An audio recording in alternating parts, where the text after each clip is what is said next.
Baadhi ya nge ambao ni scorpion wana uwezo wa kuhimili baridi kali kwa kujificha na kuingia katika hali ya usingizi kwa muda.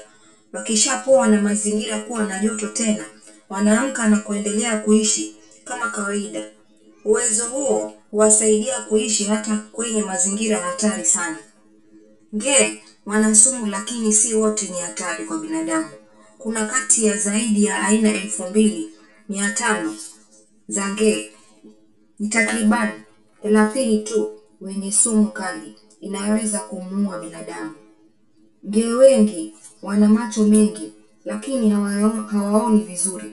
Wana macho kati ya 6 hadi 12, lakini bado wanategemea zaidi mtikisiko wa ardhi na mguso kujua kinachoendelea karibu nao. Nge wa kike anaweza kubeba watoto wake mgongoni. Baada ya kuzaa, mama nge hubeba watoto wake hadi wawe na uwezo wa kujilinda wenyewe. Ni mama wa kipekee miongoni mwa arachnids.